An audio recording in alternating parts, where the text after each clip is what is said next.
And we've got it mounted. We still got to weld it. We got to cut the shaft down. But look at the movement this thing has. We are starting our day off down at the tire shop. Getting some new shoes on Susie Canoe.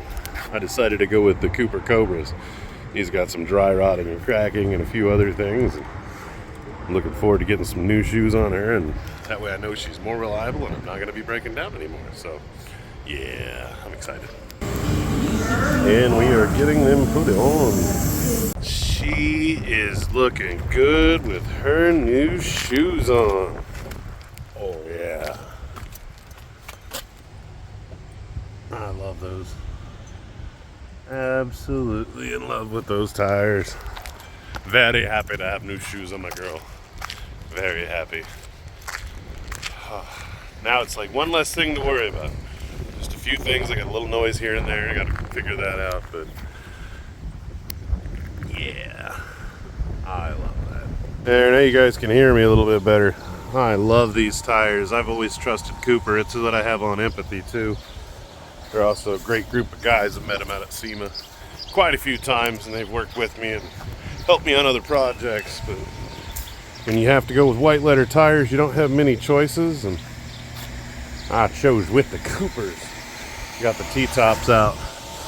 Right now we're doing a little bit of cleaning up, trying to catch up on comments. I'm pretty tired. I was up late last night, hammering out on the airbrushing, if you saw.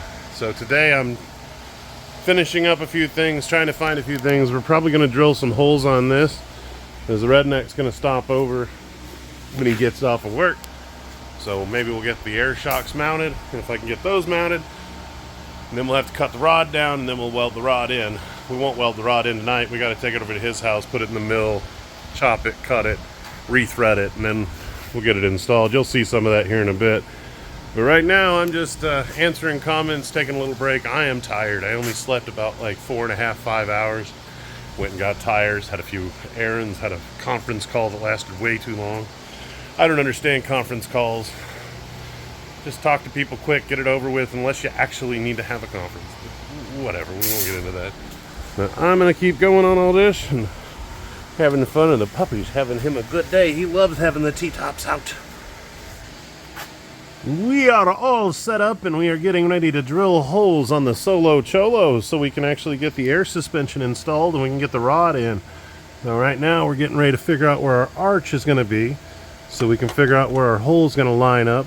So we're going to do it with it fully extended, and we got the suspension all the way down, and then we'll bring the suspension all the way up, collapse the shocks, and then we'll know exactly where we need to drill. So that's what we're doing right now.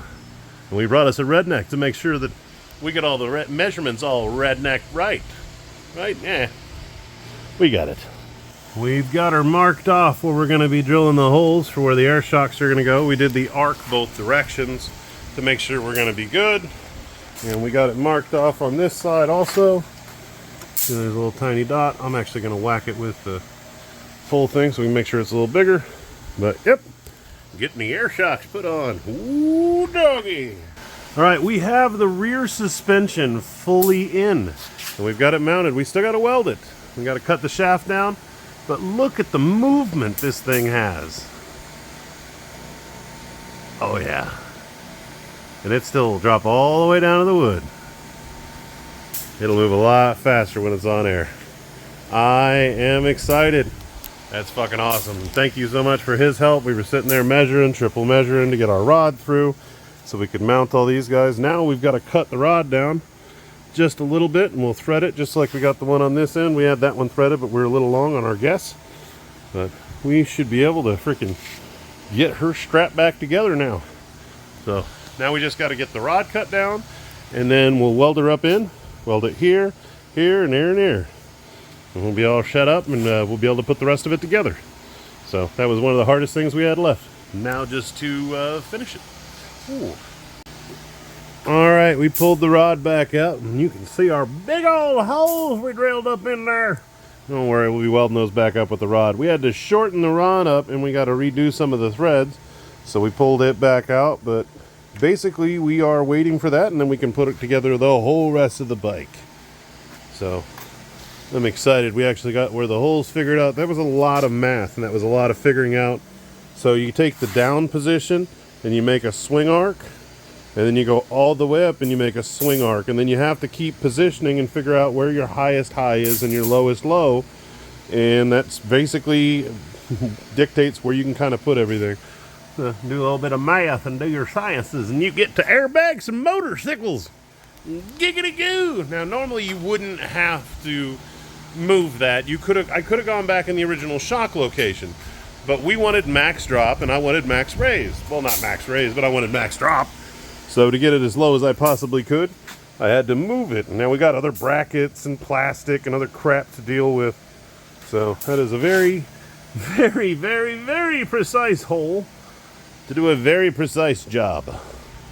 I'm excited we actually hit right in the moment. So on that note, it's been a very busy day. I am very tired and I am ready for sleep. So I love you guys, but I will see you later. Motorcycle.